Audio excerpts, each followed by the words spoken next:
Assalamualaikum warahmatullahi wabarakatuh. Perkenalkan, nama saya Dea Amandalia Agustin dengan NPM 1911090033 dari Pendidikan Fisika.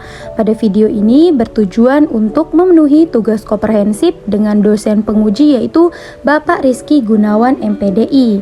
Materi yang akan saya jelaskan yaitu mengenai tauhid atau ilmu kalam dan akhlak, yang mana subbab pada materi tersebut mencakup yang pertama, pengertian tauhid atau ilmu kalam dan akhlak. Yang kedua, dasar-dasar tauhid atau ilmu kalam dan akhlak. Yang ketiga, sejarah perkembangan dan aliran-alirannya. Yang keempat, macam-macam akhlak. Dan yang kelima yaitu faktor-faktor yang mempengaruhi akhlak. Apa itu tauhid atau ilmu kalam dan apa sih akhlak? Yang pertama, ilmu kalam atau tauhid. Menurut ahli tata bahasa Arab, kalam adalah kata atau lafaz dengan bentuk majemuk. Secara teknis, kalam adalah alasan atau argumen rasional untuk memperkuat perkataan. Di dalam surat Al-Fat ayat 15, kalam Allah diartikan janji atau ketentuan Allah Subhanahu wa taala yang harus diikuti oleh seluruh umat manusia. Ilmu kalam biasa disebut dengan beberapa nama, antara lain ilmu usuluddin, ilmu tauhid, fikih al-akbar, dan teologi Islam. Disebut ilmu usuluddin karena ilmu ini membahas pokok-pokok agama. Kemudian disebut ilmu tauhid karena membicarakan mengenai keesaan Allah Subhanahu wa taala. Menurut ulama-ulama al-sunnah, tauhid adalah bahwa Allah tiada tara bandingannya, esa dalam perbuatan-perbuatannya dan tidak ada sekutu baginya. Sementara itu, ilmu kaldun mendefinisikan bahwa ilmu kalam merupakan disiplin ilmu yang mengandung berbagai argumentasi tentang akidah iman yang diperkuat dalil-dalil rasional. Selanjutnya yaitu akhlak. Ada dua pendekatan untuk mendefinisikan akhlak, yaitu pendekatan linguistik atau kebangsaan dan pendekatan terminologi atau peristilahan. Kata akhlak berasal dari bahasa Arab, jamak dari hulukun, yang menurut bahasa arti budi pekerti, perangai, tingkah laku, atau tabiat. Kata tersebut mengandung segi-segi persesuaian dengan perkataan halkun yang berarti kejadian, yang juga erat hubungannya dengan holik yang berarti pencipta. Demikian pula dengan makhlukun yang berarti yang diciptakan. Secara epistemologi atau istilah akhlak bisa diartikan berbagai perspektif sesuai dengan para ahli tasawuf, salah satunya yaitu Imam Al-Ghazali. Ia mengemukakan definisi akhlak yaitu suatu sifat yang tentram dalam jiwa yang daripadanya timbul perbuatan-perbuatan dengan mudah dengan tidak memerlukan pertimbangan pikiran atau lebih dahulu. Materi selanjutnya yaitu dasar-dasar tauhid atau ilmu kalam dan akhlak. Untuk pembahasan yang pertama yaitu dasar-dasar tauhid atau ilmu kalam yaitu Al-Quran. Al-Quran sebagai sumber ilmu kalam. Al-Quran banyak menyinggung hal yang berkaitan dengan masalah ketuhanan. Di antaranya adalah Quran surat Al-Ikhlas ayat 1-4. Ayat ini menunjukkan bahwa Allah Maha Esa. Yang kedua, Quran surat Asy-Syara ayat 7. Ayat ini menunjukkan bahwa Tuhan tidak menyerupai apapun di dunia ini. Ia Maha mendengar dan Maha mengetahui. Yang ketiga, Quran surat Al-Furqan ayat 59. Ayat ini menunjukkan bahwa Tuhan yang Maha Penyayang bertata di atas arsy. Ia menciptakan langit, bumi, dan semua yang ada di antara keduanya. Yang keempat, Quran surat Al-Fat ayat 10. Ayat ini menunjukkan Tuhan mempunyai tangan yang selalu berada di atas tangan orang-orang yang melakukan sesuatu selama mereka berpegang teguh dengan janji Allah. Dan yang kelima yaitu Quran surat Toha ayat 39.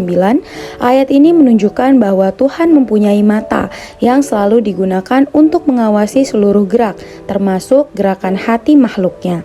Ayat-ayat di atas berkaitan dengan zat, sifat, asma, perbuatan, tuntunan, dan hal-hal yang berkaitan dengan eksistensi Tuhan. Hanya saja penjelasan rinciannya tidak dimukan.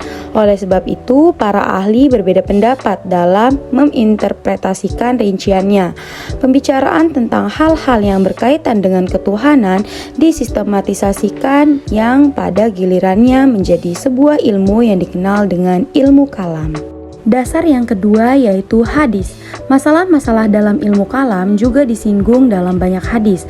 Di antaranya yaitu hadis yang menjelaskan tentang iman, Islam, dan ihsan, termasuk menyinggung ilmu kalam. Salah satu di antaranya ada pula beberapa hadis yang kemudian dipahami sebagai sebagai prediksi Nabi mengenai kemunculan berbagai golongan dalam ilmu kalam. Di antaranya yaitu hadis yang diriwayatkan dari Abu Hurairah radhiyallahu anha, ia mengatakan bahwa Rasulullah bersabda, orang-orang Yahudi akan terpecah belah menjadi 72 golongan.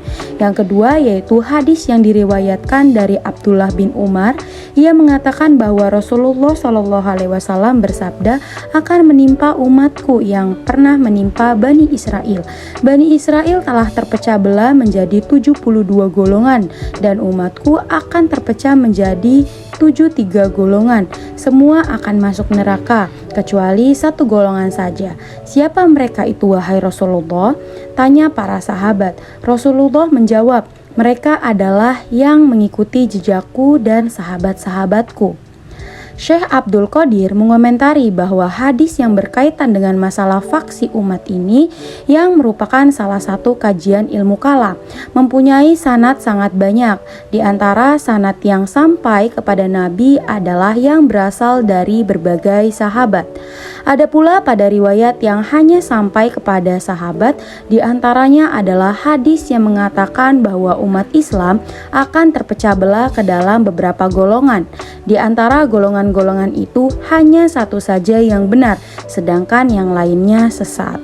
Dasar yang ketiga yaitu pemikiran manusia. Sebagai salah satu sumber ilmu kalam, pemikiran manusia berasal dari pemikiran umat Islam sendiri dan pemikiran yang berasal dari luar umat Islam. Di dalam Al-Quran banyak sekali terdapat ayat-ayat yang memerintahkan manusia untuk berpikir dan menggunakan akalnya.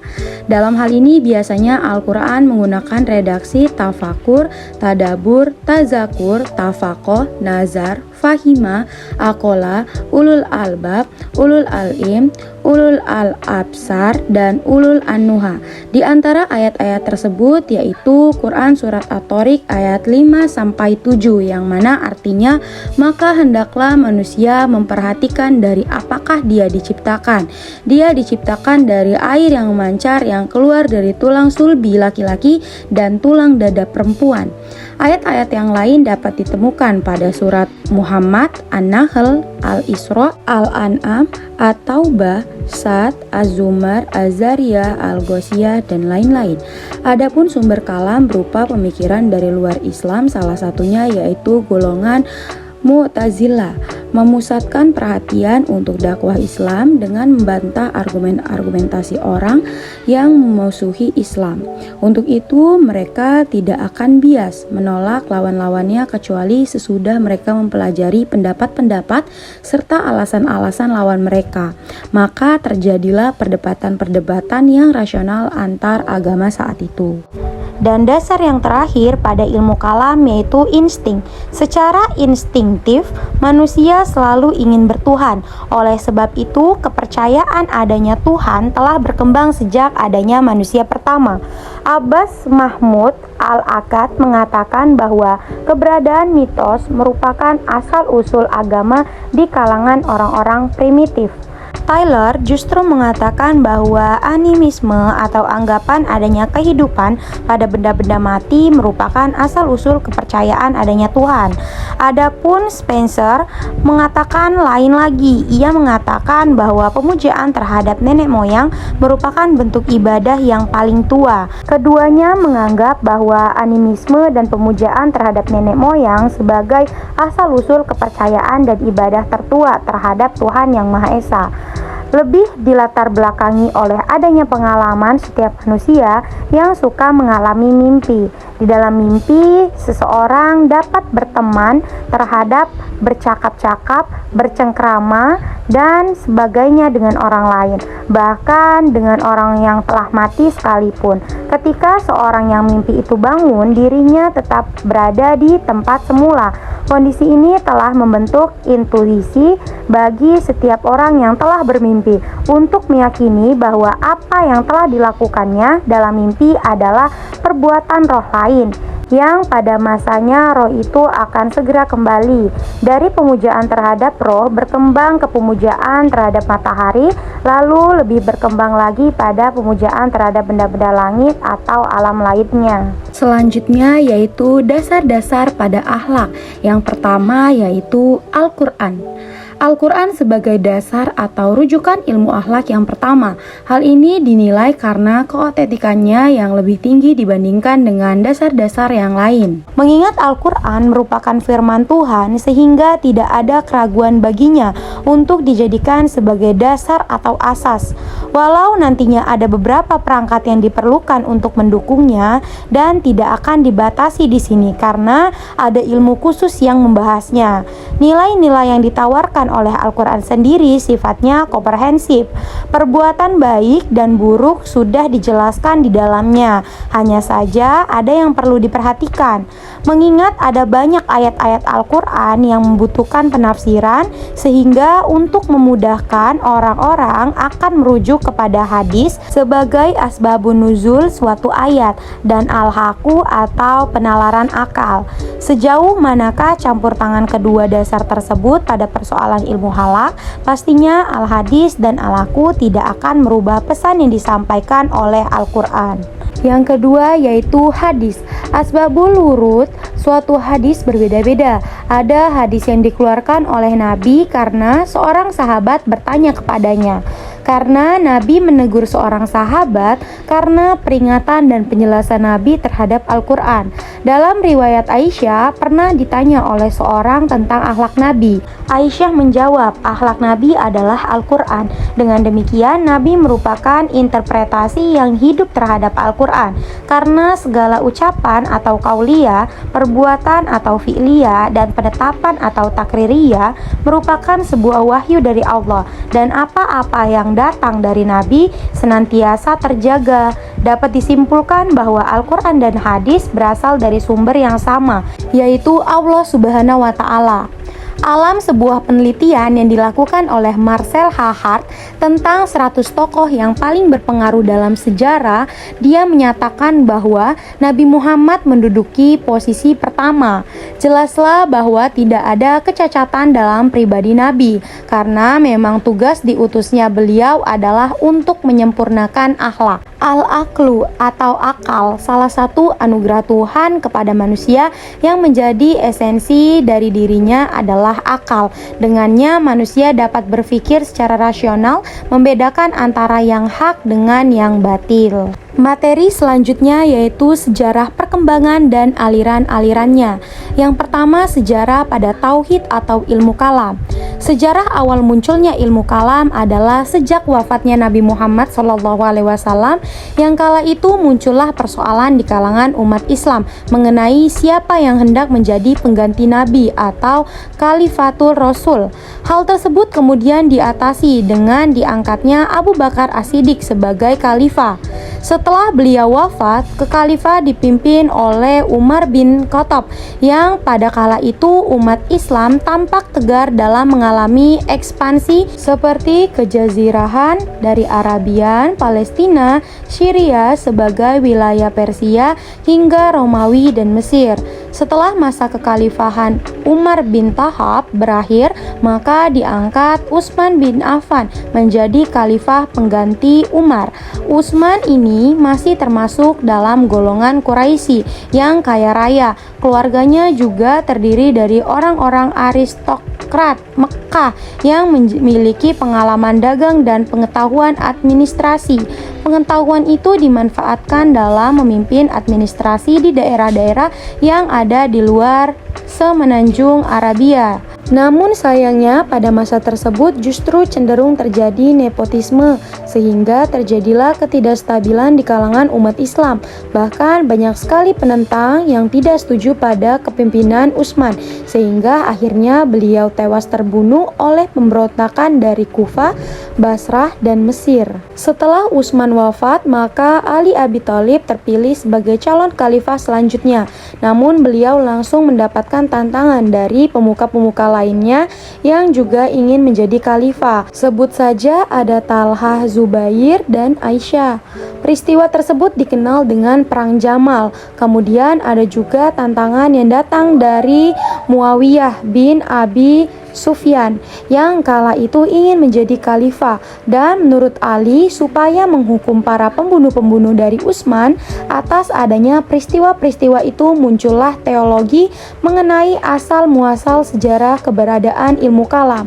Pada masa Nabi Muhammad SAW, keberadaan ilmu kalam ini memang sudah ada, tapi belum dikenal dengan istilah demikian, baru dikenal pada masa berikutnya, tepatnya setelah ilmu-ilmu keislaman lainnya muncul satu persatu, terutama ketika orang-orang telah banyak membicarakan mengenai kepercayaan alam gaib atau metafisika dari adanya peristiwa-peristiwa politis dan historis yang terjadi di masa lalu. Itulah menumbuhkan faktor penyebab munculnya ilmu kalam. Selanjutnya yaitu sejarah akhlak. Yang pertama, akhlak pada bangsa Yunani. Perkembangan ilmu akhlak pada bangsa Yunani baru terjadi setelah munculnya apa yang disebut sophistician, yaitu orang-orang yang bijaksana pada tahun 500 sampai 450 sebelum Masehi. Sedangkan sebelum itu di kalangan bangsa Yunani tidak dijumpai pembicaraan mengenai akhlak, karena pada masa itu perhatian mereka tercurah pada penyelidikannya mengenai alam.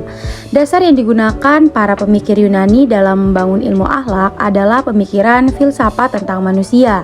Ini menunjukkan bahwa ilmu akhlak yang mereka bangun lebih bersifat filosofis, yaitu filsafat yang bertumpu pada kajian secara mendalam terhadap potensi kejiwaan yang terdapat dalam diri manusia atau bersifat antroposentris, dan mengesankan bahwa masalah akhlak adalah sesuatu yang fitri yang akan ada dengan adanya manusia sendiri, dan hasil yang didapatnya adalah ilmu akhlak yang berdasar pada logika murni. Ada beberapa ahli-ahli fikir Yunani yang menyingkapkan pengetahuan akhlak, di antaranya yaitu Socrates pada tahun 469 sampai 399 sebelum Masehi. Socrates dipandang sebagai perintis ilmu akhlak karena ia yang pertama kali berusaha sungguh-sungguh membentuk pola hubungan antar manusia dengan dasar ilmu pengetahuan, sehingga ia berpendapat bahwa keutamaan itu adalah ilmu. Yang kedua yaitu Plato. Pada tahun 427 sampai 347 sebelum Masehi, ia membangun ilmu akhlak melalui akademi yang ia dirikan. Pandangannya dalam akhlak berasal dari teori contoh bahwa di balik alam ini ada alam rohani sebagai alam yang sesungguhnya. Kemudian yang ketiga yaitu Aristoteles pada tahun 394 sampai 322 sebelum Masehi. Dia menyelidiki dalam akhlak dan mengarangnya, dan ia berpendapat bahwa tujuan terakhir yang dikehendaki manusia mengenai segala perbuatannya ialah bahagia. Yang kedua yaitu akhlak pada bangsa Nasrani. Pada akhir abad yang ketiga Masehi, bersiarlah kabar agama Nasrani di Eropa. Agama itu dapat merubah pikiran manusia dan membawa pokok-pokok akhlak yang tercantum di dalam Taurat. Demikian juga memberi pelajaran kepada manusia bahwa Tuhan sumber segala akhlak. Tuhan yang memberi segala patokan yang harus kita pelihara dalam bentuk berhubungan kita, dan yang menjelaskan arti baik dan buruk. Baik menurut arti yang sebenarnya ialah kerelaan Tuhan dan melaksanakan perintah-perintahnya. Yang ketiga yaitu akhlak pada bangsa Romawi atau abad pertengahan. Kehidupan masyarakat Eropa di abad pertengahan dikuasai oleh gereja. Pada waktu itu gereja berusaha memerangi filsafat Yunani serta menentang penyiaran ilmu dan kebudayaan kuno. Gereja berkeyakinan bahwa kenyataan hakikat telah diterima dari wahyu. Apa yang telah diperintahkan oleh wahyu tentu benar adanya. Dengan demikian, ajaran akhlak yang lahir di Eropa pada abad pertengahan itu adalah ajaran akhlak yang dibangun dari perpaduan antara ajaran Yunani dan ajaran Nasrani. Di antara mereka yang termasuk ialah Abelard, seorang ahli filsafat Prancis pada tahun 1079 sampai 1142, dan Thomas Aquinas, seorang ahli filsafat agama berkebangsaan Italia pada tahun 1226 sampai 1274. Corak ajaran akhlak yang sifatnya perpaduan antara filsafat Yunani dan ajaran agama itu nantinya yang dapat pula dijumpai dalam ajaran akhlak yang terdapat dalam Islam, sebagaimana terlihat pada pemikiran akhlak yang dikemukakan kaum Mu'tazilah. Yang keempat yaitu akhlak pada bangsa Arab sebelum Islam. Bangsa Arab pada zaman jahiliyah tidak ada yang menonjol dari segi filsafat sebagaimana bangsa Yunani, Tiongkok, dan lain-lainnya. Disebabkan karena penyelidikan akhlak terjadi hanya pada bangsa yang sudah maju pengetahuannya. Sekalipun demikian, bangsa Arab waktu itu ada yang mempunyai ahli-ahli hikmah yang menghidangkan syair-syair yang mengandung nilai-nilai akhlak. Dapat dipahami bahwa bangsa Arab sebelum Islam telah memiliki kadar pemikiran yang minimal pada bidang akhlak, pengetahuan tentang berbagai macam keutamaan dan mengejarkannya. Walaupun nilai yang tercetus lewat syair-syairnya belum sebanding dengan kata-kata hikmah yang diucapkan oleh filosof-filosof Yunani kuno. Dalam syariat-syariat mereka tersebut saja sudah ada muatan-muatan akhlak. Memang sebelum Islam di kalangan bangsa Arab belum diketahui adanya para ahli filsafat yang mempunyai aliran-aliran tertentu seperti yang kita tahu pada bangsa Yunani seperti Epicurus, Plato, Zenon, dan Aristoteles. Karena penyelidikan secara ilmiah tidak ada kecuali sesudah membesarnya perhatian orang terhadap ilmu kenegaraan. Dan yang kelima yaitu akhlak pada agama Islam. Ajaran akhlak menemukan bentuknya yang sempurna pada agama Islam dengan titik pangkalnya pada Tuhan dan akal manusia. Agama Islam pada intinya mengajak manusia agar percaya kepada Allah Subhanahu wa taala. Selain itu, agama Islam juga mengandung jalan hidup manusia yang paling sempurna dan memuat ajaran yang menuntut umat kepada kebahagiaan dan kesejahteraan. Semua ini tergantung dalam ajaran kitab suci Al-Qur'an yang diturunkan Allah dan ajaran sunnah yang didatangkan dari Nabi Muhammad SAW. Firman Allah yang mengungkap tentang akhlak yaitu surat An-Nahl ayat 90 yang mana artinya sesungguhnya Allah menyuruh kamu berlaku adil dan berbuat kebijakan, memberi kepada kaum kerabat, dan Allah melarang dari perbuatan keji, kemungkaran, dan permusuhan. Dia memberi pengajaran kepadamu agar kamu dapat mengambil pelajaran. Selanjutnya yaitu aliran-aliran tauhid atau ilmu kalam. Yang pertama yaitu aliran Khawarij. Aliran Khawarij merupakan aliran teologi tertua yang merupakan aliran pertama yang muncul dalam teologi Islam.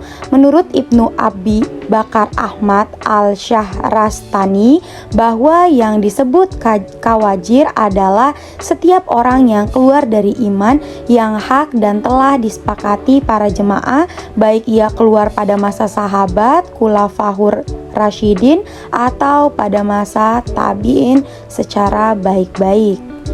Yang kedua yaitu aliran Murji'ah. Aliran Murji'ah ini muncul sebagai reaksi atas sikapnya yang tidak mau terlibat dalam upaya kafir mengkafirkan terhadap orang yang melakukan dosa besar, sebagaimana hal itu dilakukan oleh aliran Khawarij. Mereka menangguhkan penilaian terhadap orang-orang yang terlibat dalam peristiwa tahkim itu di hadapan Tuhan, karena hanya Tuhanlah yang mengetahui keadaan iman seseorang. Demikian pula orang mukmin yang melakukan dosa besar besar masih dianggap mukmin di hadapan mereka. Aliran yang ketiga yaitu aliran Qadariyah. Qadariyah berakar pada qadara yang dapat berarti memutuskan dan memiliki kekuatan atau kemampuan. Sedangkan sebagai suatu aliran dalam ilmu kalam, Qadariyah adalah nama yang dipakai untuk suatu aliran yang memberikan penekanan terhadap kebebasan dan kekuatan manusia dalam menghasilkan perbuatan-perbuatannya. Yang keempat yaitu aliran Jabariyah. Nama Jabariyah berasal dari kata Jabara yang mengandung arti memaksa. Sedangkan menurut Al-Syahrastani bahwa Jabariyah berarti menghilangkan perbuatan dari hamba secara hakikat dan menyadarkan perbuatan tersebut kepada Allah. Menurut catatan sejarah, paham Jabariyah ini diduga telah ada sejak sebelum agama Islam datang ke masyarakat Arab. Kehidupan bangsa Arab yang diliputi oleh gurun pasir Sahara telah memberikan pengaruh besar terhadap hidup mereka dengan keadaan yang sangat tidak bersahabat dengan mereka pada saat itu. Aliran yang kelima yaitu aliran Mu'tazilah. Perkataan Mu'tazilah berasal dari kata tizal yang artinya misahkan diri. Ada 5 prinsip pokok ajaran Mu'tazilah yang mengharuskan bagi pemeluk ajaran ini untuk memegangnya, yang dirumuskan oleh Abu Huzail Al-Alaf, yaitu Al-Tauhid atau keesaan Allah, Al-Adl atau keadilan Tuhan, Al-Wa'da wa Al-Wa'id atau janji dan ancaman, Al-Manzilah bain al-manzilatain atau posisi di antara posisi, dan amar ma'ruf dan nahi mungkar. Selanjutnya ajaran yang keenam yaitu Ahlus Sunnah wal Jamaah. Ahlus Sunnah berarti penganut atau pengikut sunnah Nabi Muhammad SAW, dan Jamaah berarti sahabat Nabi. Jadi Ahlus Sunnah wal Jamaah mengandung arti penganut sunnah atau itikat Nabi dan para sahabat beliau. Tokoh utama yang juga merupakan pendiri mazhab ini adalah Abu Al-Hasan Al-Asy'ari dan Abu Mansur Al-Maturidi. Selanjutnya aliran yang ketujuh yaitu aliran Syiah. Secara bahasa Syiah berarti pengikut. Yang dimaksud dengan pengikut di sini ialah para pendukung Ali bin Abi Thalib. Secara istilah Syiah sering dimaksudkan pada kaum muslimin yang dalam bidang spiritual dan keagamaannya selalu merujuk pada keturunan Nabi Muhammad SAW atau yang disebut sebagai Al-Bait. Selanjutnya istilahnya ini untuk pertama kalinya ditunjukkan pada para pengikut Ali, Syiah Ali. Pemimpin pertama Al-Bait pada masa Nabi Muhammad SAW. Selanjutnya aliran yang ke-8 yaitu aliran Salafiyah. Secara bahasa Salafiyah berarti dari kata salaf yang berarti terdahulu. Yang dimaksud terdahulu di sini adalah orang-orang terdahulu yang semasa Rasul SAW, para sahabat, para tabi'in dan tabi'at tabi'in. Sedangkan Salafiyah berarti orang-orang yang mengikut salaf. Istilah salaf mulai dikenal dan muncul beberapa abad sesudah Rasulullah SAW wafat, yaitu sejak ada orang atau golongan yang tidak puas memahami Al-Quran dan hadis tanpa takwil, terutama untuk menjelaskan maksud-maksud tersirat dari ayat-ayat Al-Quran sehingga tidak menimbulkan hal-hal yang tidak layak bagi Allah Subhanahu wa Ta'ala. Materi selanjutnya yaitu aliran pada akhlak. Aliran yang pertama yaitu aliran hedonisme. Aliran hedonisme berpendapat bahwa norma baik dan buruk adalah kebahagiaan. Karenanya suatu perbuatan apabila dapat mendatangkan kebahagiaan, maka perbuatan itu baik, dan sebaliknya perbuatan itu buruk apabila mendatangkan penderitaan. Aliran yang kedua yaitu aliran sosialisme atau adat istiadat. Baik dan buruk menurut aliran ini ditentukan berdasarkan adat istiadat yang berlaku dan dipegangi oleh masyarakat. Orang yang mengikuti dan tidak mengikuti adat istiadat dipandang buruk dan mendapat hukuman secara adat. Adat istiadat selanjutnya dipandang sebagai pendapat umum. Ahmad Amin mengatakan bahwa tiap bangsa atau daerah mempunyai adat tertentu mengenai baik dan buruk. Aliran yang ketiga yaitu aliran intuitisme. Aliran intuitisme berpendirian bahwa setiap manusia mempunyai kekuatan naluri batiniah yang dapat membedakan sesuatu itu baik atau buruk dengan hanya selintas pandang. Jadi, sumber pengetahuan tentang suatu perbuatan mana yang baik atau mana yang buruk adalah kekuatan naluri, kekuatan batin atau bisikan hati nurani yang ada pada tiap-tiap manusia. Yang keempat yaitu aliran idealisme. Aliran ini sangat penting dalam perkembangan sejarah pikiran manusia. Mula-mula dalam filsafat abad kita temui dalam bentuk ajaran yang murni dari Plato yang menyatakan bahwa alam cita-cita adalah kenyataan sebenarnya. Adapun alam nyata yang menempati ruang ini hanyalah berupa bayangan saja dari alam ide. Aliran yang kelima yaitu aliran evolusi. Paham ini mengatakan bahwa segala sesuatu yang ada di alam ini mengalami evolusi, yaitu berkembang dari apa adanya sampai pada kesempurnaan. Paham seperti ini tidak hanya berlaku pada benda-benda yang tampak seperti binatang, manusia, dan tumbuh-tumbuhan, akan tetapi juga berpengaruh pada benda yang tidak dapat dilihat dan diraba oleh indera seperti moral dan akhlak. Aliran yang keenam yaitu aliran utilitarisme. Secara bahasa, utilis berarti berguna. Paham ini berpendapat bahwa yang baik adalah yang berguna. Kalau ukuran ini berlaku bagi perorangan disebut individual, dan jika berlaku bagi masyarakat dan negara disebut sosial. Tokoh aliran ini adalah John Stuart Mill pada tahun 1806 sampai 1873. Bertolak dari namanya, utilitarisme dituduh menyamakan kebaikan moral dengan manfaat. Aliran ini pun dianggap sebagai etika sukses, yaitu etika yang menilai kebaikan orang dari apakah perbuatannya menghasilkan sesuatu yang baik atau tidak. Dan aliran yang terakhir yaitu aliran religionisme. Paham ini berpendapat bahwa yang dianggap baik adalah perbuatan yang sesuai dengan kehendak Tuhan, sedangkan perbuatan buruk adalah perbuatan yang tidak sesuai dengan kehendak Tuhan. Paham ini terdapat keyakinan teologis yaitu keimanan pada Tuhan sangat memegang peran penting, karena tidak mungkin orang berbuat sesuai dengan kehendak Tuhan apabila yang melakukan tidak beriman kepadanya. Materi selanjutnya yaitu macam-macam akhlak. Akhlak dibagi menjadi dua. Yang pertama yaitu akhlak terpuji atau akhlakul mahmudah. Akhlak terpuji atau akhlakul mahmudah yaitu golongan akhlak yang seharusnya dimiliki oleh seorang muslim. Akhlakul mahmudah meliputi sifat sabar, jujur, rendah hati, dermawan, sopan, gigih, rela berkorban, adil, bijaksana, lembut, dan santun, tawakal, dan masih banyak lagi. Seorang muslim yang memiliki akhlakul mahmudah dalam kehidupan sehari-hari akan menjaga tutur kata dan perbuatannya. Sebagai seorang muslim sudah menjadi sebuah keharusan untuk menjaga akhlakul mahmudah dalam kehidupan sehari-hari. Dan akhlak yang kedua yaitu akhlak tercela atau akhlakul mazmumah. Akhlak tercela atau akhlakul mazmumah yaitu golongan akhlak atau tindakan buruk yang harus dihindari oleh setiap manusia. Akhlak mazmumah ini harus dijauhi karena dapat mendatangkan mudarat bagi diri sendiri maupun orang lain. Beberapa contoh akhlakul mazmumah yaitu sifat sombong, iri, dengki, tamak, hasad, takabur, ghibah, dan lain sebagainya. Sebagai seorang muslim sudah seharusnya kita menjauhi akhlakul mazmumah. Hal ini karena akhlak ini sangat dibenci oleh Allah Subhanahu wa taala. Materi selanjutnya yaitu faktor-faktor yang mempengaruhi akhlak. Dibagi menjadi dua, ada faktor eksternal dan internal.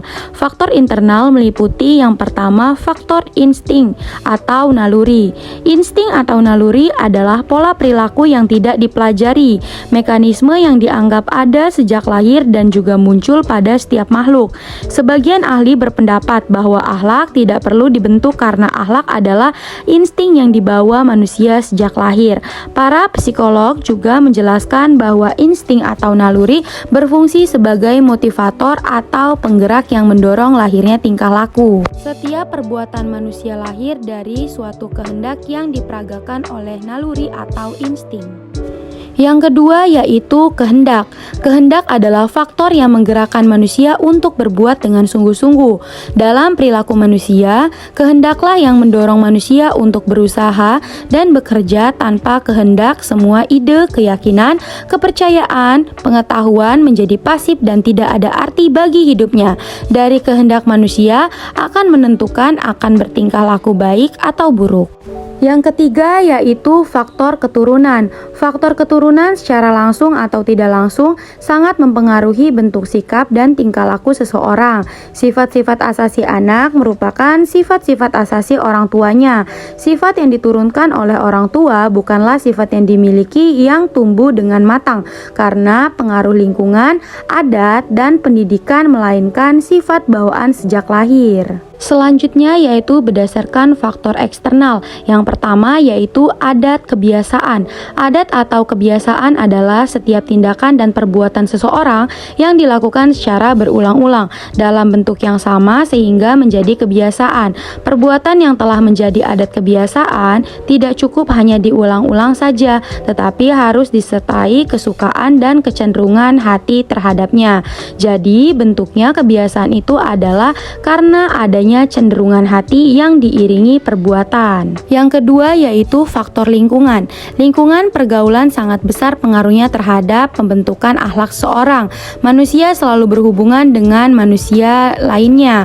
Itulah sebabnya manusia harus bergaul. Oleh karena itu, dalam pergaulan akan saling mempengaruhi seorang dalam berpikir dan bertingkah laku. Jika kondisi lingkungan tidak baik, maka tingkah laku seorang akan cenderung tidak baik juga. Selanjutnya yang ketiga yaitu faktor pendidikan. Pendidikan memiliki andil yang besar pengaruhnya dalam membentuk akhlak manusia. Berbagai ilmu diperkenankan agar seseorang memahaminya dan dapat melakukan sesuatu perubahan pada dirinya. Pendidikan adalah usaha mengarahkan potensi hidup manusia yang berupa kemampuan-kemampuan dasar dan kemampuan belajar, sehingga terjadilah perubahan di dalam kehidupan pribadinya. Jika pendidikan dan pengajaran akhlak yang diberikan kepada anak itu baik, maka dapat menjadikan anak berperangai baik. Demikian juga sebaliknya.